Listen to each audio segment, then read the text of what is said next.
जय श्री कृष्णा, राधे राधे। 2025 में जन्माष्टमी कब है? लोगों में जन्माष्टमी को लेकर काफी कंफ्यूजन हो गया है। उन्हें पता ही नहीं लग रहा है कि जन्माष्टमी 15 को है या 16 को। बहुत बड़ी असमंजस की स्थिति बनी हुई है। लेकिन आज हम अपने प्राचीन जानकारी चैनल पर विस्तार पूर्वक आपको बताएंगे कि जन्माष्टमी 15 को है या 16 को। बस विस्तार से इस वीडियो को अंत तक जरूर देखें और सच्चे दिल से लाइक करें। कमेंट में लिखें जन्माष्टमी की हार्दिक शुभकामनाएं। कहीं गलत दिन पर व्रत मत रख लेना, नहीं तो पाप लग जाएगा। मुहूर्त में करें पूजा पाठ और जन्माष्टमी पर एक ऐसा उपाय आज हम आपको बताएंगे जिससे आपका जीवन पूरी तरह से बदल जाएगा। भगवान श्री कृष्ण आपको इतना धन देंगे जिसकी आप कल्पना नहीं कर पाएंगे। यह उपाय बहुत ही गुप्त है। आप धनो धनवान, आपकी काया पलट जाएगी। रिद्धि सिद्धि आपके जीवन में प्रवेश कर जाएगी। राहु दोष, पितृदोष कोसों दूर होगा। मंगल दोष भी दूर हो जाएगा। यहां तक कि काल सर्प दोष भी दूर हो जाएगा। बस सुंदर सी वीडियो को जरूर देखें, आपके बिगड़ते कार्य बन जाएंगे। दोस्तों, हर साल भाद्रपद मास के कृष्ण पक्ष की अष्टमी तिथि को कृष्ण जन्माष्टमी के रूप में मनाया जाता है। द्वापर में श्री कृष्ण परम पुरुषोत्तम भगवान का जन्म भाद्रपद की अष्टमी तिथि रोहिणी नक्षत्र और चंद्रमा वृषभ राशि में मध्य रात्रि में हुआ। उनके जन्म लेते ही दिशाएं स्वच्छ व प्रसन्न एवं समस्त पृथ्वी मंगलमय हो गई थी। विष्णु के अवतार श्री कृष्ण के प्रकट होते ही जेल की कोठरी में प्रकाश फैल गया। कृष्ण के प्राकट्य से स्वर्ग में देवताओं की दून दुबिया अपने आप बज उठी तथा सिद्ध और चारण भगवान के मंगलमय गुणों की स्तुति करने लगे। दोस्तों, जन्माष्टमी व्रत का महत्व शास्त्रों में जन्माष्टमी के व्रत को 1000 एकादशी व्रत के समान माना गया है। 100 बार गंगा स्नान करने का जो पुण्य मिलता है, मात्र जन्माष्टमी का व्रत करने से प्राप्त हो जाता है। जाप का अनंत गुना फल देने वाला जन्माष्टमी के दिन ध्यान जाप और रात्रि जागरण का विशेष महत्व है। इसलिए जन्माष्टमी की रात में जागरण करके भगवान के भजन कीर्तन करने चाहिए। भविष्य पुराण में इस व्रत के संदर्भ में उल्लेख है कि जिस घर में यह देव का व्रत किया जाता है, वहां अकाल मृत्यु, गर्भपात, किसी भी मां के बच्चे गर्भ में नहीं मरते, गर्भ ठहरता है, वैधव्य, दुर्भाग्य तथा कलह नहीं होती। जो एक बार भी इस व्रत को करता है उसे श्री कृष्ण का आशीर्वाद प्राप्त होता है।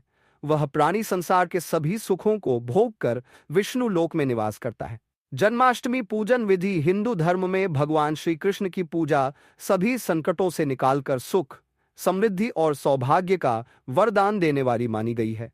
जन्माष्टमी के दिन प्रातः जल्दी उठकर स्नान आदि से निवृत्त होकर स्वच्छ वस्त्र धारण करें। इसके बाद पूर्व या उत्तर की ओर मुख्य करके व्रत का संकल्प ले। अगर नॉर्थ ईस्ट में भगवान कृष्ण को लगाया जाए तो आप अपने जीवन में धर्म युद्ध में खड़े हैं, कर्म क्षेत्र में खड़े हैं, तो वहां आपकी जीत सुनिश्चित है और आपकी जितनी भी परेशानियां हैं उन्हें कान्हा दूर कर देते हैं। माता देव की और भगवान श्री कृष्ण की मूर्ति या चित्र पालने में स्थापित करें। पूजन ने देव की वासुदेव, बलदेव, नंद, यशोदा आदि देवताओं के नाम जपे।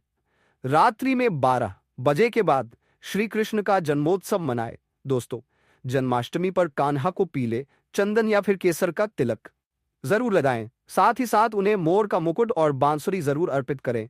लड्डू गोपाल को पंचामृत से अभिषेक कराकर भगवान को नए वस्त्र अर्पित करें एवं झूला झुलाएं। तुलसी डालकर माखन, मिश्री व धनिये की पंजीरी का भोग लगाएं। तत्पश्चात आरती करके प्रसाद को वितरित करें। दोस्तों, कृष्ण जन्माष्टमी कब है? हर साल जन्माष्टमी की तिथि को लेकर कंफ्यूजन रहता है। आइए जानते हैं साल 2025 में जन्माष्टमी कब है। पूजा का शुभ मुहूर्त, पूजा विधि, महत्व और दिन। देखिए, अष्टमी तिथि कब से कब तक रहेगी।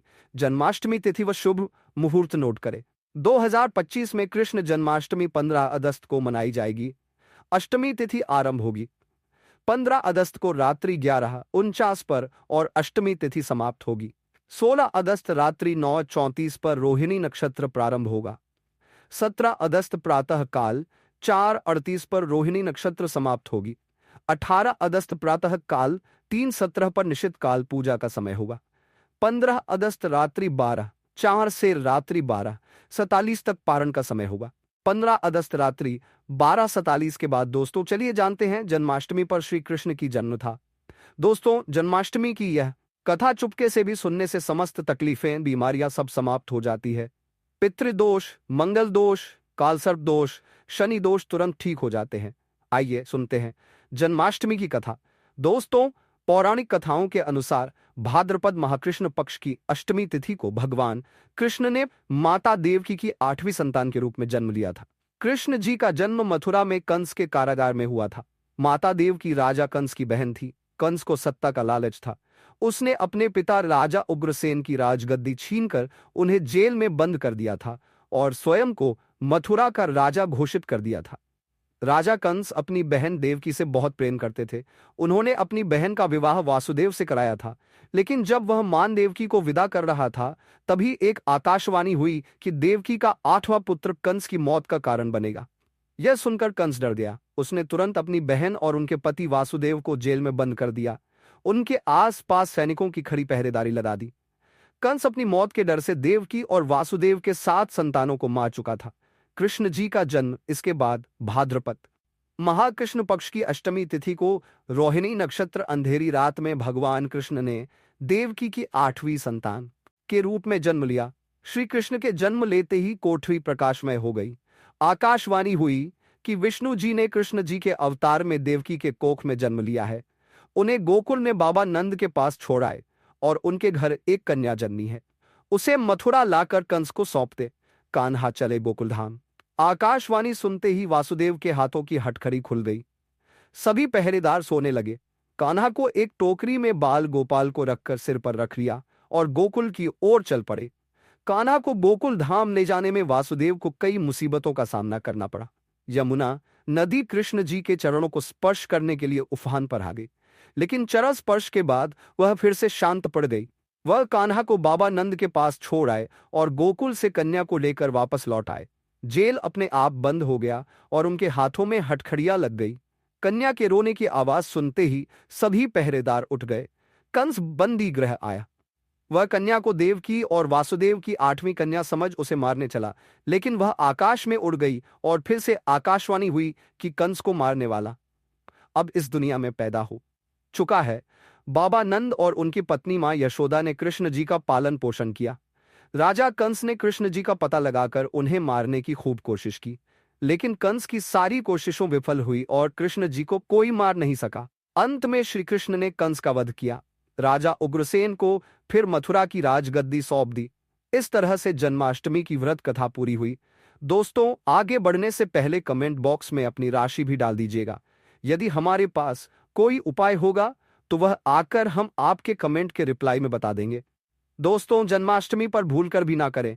ये गलतियां तुलसी को लेकर ना करें। ये गलती जन्माष्टमी के दिन भूलकर भी तुलसी की पत्तियां तोड़ने से बचना चाहिए।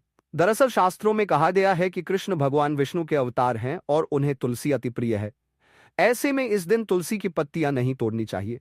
जन्माष्टमी से पहले आप तुलसी तोड़कर रख ले। बिना तुलसी के जन्माष्टमी का पर्व अधूरा है। भगवान कृष्ण किसी भी ऐसे भोग को स्वीकार नहीं करते जिसमें तुलसी पत्र ना पड़ा हो। ऐसा भोग पाप के समान होता है। जहरीला माना जाता है चावल खाना। यह बात तो सभी जानते हैं कि एकादशी के दिन चावल नहीं खाने चाहिए, लेकिन बहुत ही कम लोग जानते हैं कि जन्माष्टमी के दिन भी चावल को खाना वर्जित होता है। चाहे आप व्रत रखें, जन्माष्टमी के दिन चावल खाना शुभ नहीं माना जाता। तामसिक भोजन जन्माष्टमी के दिन तामसिक भोजन वर्जित माना जाता है। ऐसे में इस दिन मांस, मदिरा, प्याज और लहसुन नहीं खाना चाहिए। इस दिन गलती से भी लहसुन प्याज का खाना कभी मत बनाना, क्योंकि राहु केतु के कारण ही लहसुन प्याज की उत्पत्ति हुई है और भगवान विष्णु और राहु केतु के बीच में भीषण शत्रुता होती है। अनादर करना। भगवान कृष्ण के लिए सभी भक्त एक समान होते हैं। ऐसे में इस दिन किसी भी व्यक्ति का अनादर करने से बचना चाहिए। एक बार भगवान कृष्ण के भक्त ने एक व्यक्ति का अपमान कर दिया था। उसी क्षण भगवान कृष्ण ने अपने भक्त को श्राप दिया था। इसीलिए किसी का भी अपमान ना करें। गाय को सताना दाय भगवान कृष्ण को बहुत ही प्रिय है, क्योंकि कृष्ण अवतार में उनका पालन पोषण एक ग्वाले के घर में हुआ था। ऐसे में जन्माष्टमी के दिन किसी भी गाय और बछड़े को भूलकर भी नहीं सताना चाहिए। भगवान कृष्ण गाय को सबसे प्रिय मानते हैं। गाय माता को सबसे ज्यादा प्यार करते हैं, इसीलिए गाय को इस दिन रोटी, फल वगैरह मिठाई अवश्य खिलाए। जन्माष्टमी के दिन केवल सात्विक खाना खाएं। जन्माष्टमी व्रत में दूध और दही जरूरी है। व्रत के दौरान ताजे फलों के शेक, लस्सी, छाछ या दूध का मजा ले सकते हैं। नारियल पानी पी सकते हैं। जन्माष्टमी के दिन पेड़ों को काटना भी अशुभ माना जाता है। श्री कृष्ण हर चीज में बसते हैं और हर चीज उनमें बसती है, बल्कि हो सके तो इस दिन ज्यादा से ज्यादा पेड़ लगाने चाहिए। इससे घर और परिवार में सुख और शांति बनी रहती है। भगवान कृष्ण सदा पीपल के वृक्ष में रहते हैं। पीपल वृक्ष पर जन्माष्टमी पर जल अवश्य अर्पित करें, इससे वह प्रसन्न जल्दी होते हैं। दोस्तों, जन्माष्टमी के दिन ब्रह्मचर्य का पालन करना अनिवार्य होता है। इस दिन पूरे पवित्र मन तन से भगवान की पूजा करनी चाहिए। कम से कम इस दिन पत्नी से दूर रहना चाहिए।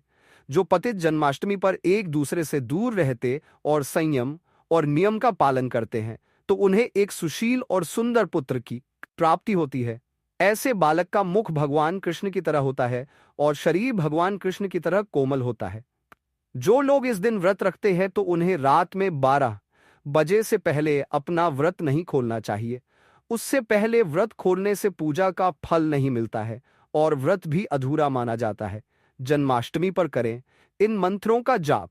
भगवान कृष्ण की कृपा से आपकी समस्त गरीबी दूर हो जाएगी। आप धनवान हो जाएंगे, मालामाल हो जाएंगे। आपके घर में राधा रानी की कृपा बरसेगी, माता लक्ष्मी की कृपा बरसेगी। दोस्तों, श्री कृष्ण मंत्र क्लीम कृष्णाय नमः। भगवान श्री कृष्ण के इस मंत्र का जाप करने से धन धान्य की प्राप्ति होती है। ऐसे में जन्माष्टमी के विशेष अवसर पर इस मंत्र का जाप करने से साधक को शुभ फलों की प्राप्ति होती है। हरे कृष्णा कृष्णा कृष्णा हरे हरे, हरे राम राम राम हरे हरे करने से भगवान कृष्ण के कान खड़े हो जाते हैं। वह भक्त की पुकार अवश्य सुनते हैं। कम से कम इसका जाप 21 बार अवश्य करें या 108 बार भी आप कर सकते हैं। बहुत ही शुभ माना जाता है। दोस्तों, जन्माष्टमी पर जो स्त्री भगवान लड्डू गोपाल को झूला झुलाती है, उसे अनंत काल तक बांझपन का सामना नहीं करना पड़ता है। भगवान लड्डू गोपाल की कृपा से ऐसी स्त्री को सुंदर पुत्र की प्राप्ति होती है। दोस्तों, जन्माष्टमी पर मोर पंख अवश्य लाएं और मंदिर में स्थापित करें। भगवान कृष्ण की बंसी जन्माष्टमी पर अवश्य लेकर आए। अगर आप व्रत रख रहे हैं तो भगवान लड्डू गोपाल के खिलौने आदि इसे लाना मत भूलना और जन्माष्टमी पर कौड़ियां आप ला सकते हैं। भगवान कृष्ण की स्थापना कर सकते हैं। इस दिन गलती से भी किसी भी व्यक्ति को गिफ्ट के तौर पर भगवान कृष्ण को उपहार में कभी मत देना। इससे घर की लक्ष्मी रुष्ट हो सकती है। जन्माष्टमी पर सोने, चांदी, तांबा, पीतल की खरीदारी कर सकते हैं। शुभ माना जाता है। जन्माष्टमी पर पालना अवश्य लेकर आना। इसमें लड्डू गोपाल जी झूला झूलेंगे। दोस्तों, जन्माष्टमी पर तुलसी माता के सामने भगवान कृष्ण के 4 नाम जैसे गोपाला, गोविंदा, देवकी, नंदन और दामोदर पुकारे और साथ ही ओम नमो भगवते वासुदेवाय नमः मंत्र का जाप करें। ऐसा करने से सभी समस्याएं दूर हो जाएंगी। माता तुलसी आपके घर को धन धान्य से भर देंगी। जन्माष्टमी के दिन भोग में मक्खन के साथ तुलसी दल जरूर डालें और वह भगवान कृष्ण को अर्पित करें। दोस्तों, जन्माष्टमी के शुभ अवसर पर करें नमक का विशेष उपाय। दोस्तों, मैं ईश्वर की सौगंध खाता हूं, नमक का यह उपाय करने से आपके समस्त पाप नष्ट हो जाएंगे, गरीबी दूर हो जाएगी, आपकी नौकरी लग जाएगी। संतान प्राप्त हेतु व्यापार चलाने के लिए भी यह उपाय जरूर करें। दोस्तों, हम भी नमक का यह उपाय जरूर करते हैं। मैं ईश्वर की सौगंध खाता हूं, अगर आपने ये उपाय कर लिया तो आपको करोड़पति होने से कोई नहीं रोक पाएगा। भगवान कृष्ण का विशेष आशीर्वाद मिलेगा। आइए जानते हैं नमक का विशेष उपाय। दोस्तों, उपाय है: 1 नमक का पैकेट, 50 ग्राम सूखी लाल मिर्च, 500 ग्राम चावल, 100 ग्राम उड़द की दाल, 250 ग्राम आटा और 3/11 की दक्षिणा तथा 1 पानी की बोतल और टी5 के काले तिल। बस इतनी सी सामग्री एक थैली में एकत्रित कर ले। दोस्तों, उसके बाद किसी भी गरीब बुजुर्ग या गरीब महिला को चुपके से दान दे दे और पीछे मुड़कर न देखें। घर को वापस चले आए। दोस्तों, आप यकीन मानो, गुरु परंपरा से प्राप्त यह महा उपाय आपकी काया पलट कर रख देगा। दिन दुगनी रात चौगुनी आप तरक्की करेंगे। दोस्तों, यह उपाय हम भी जरूर करते हैं। महापुस्तक और शास्त्रों में लिखा है महा उपाय आज हम आपको बता रहे हैं। यह उपाय जन्माष्टमी के दिन जरूर करें। मैं ईश्वर की सौगंध खाता हूं, आपका भाग्य उदय हो जाएगा। दोस्तों, यह उपाय मैं हर जन्माष्टमी के दिन जरूर करता हूं। आप भी यह मौका हाथों से मत जाने देना। सच्चे दिल से कमेंट बॉक्स में जरूर लिखें राधे धे, जय श्री कृष्णा।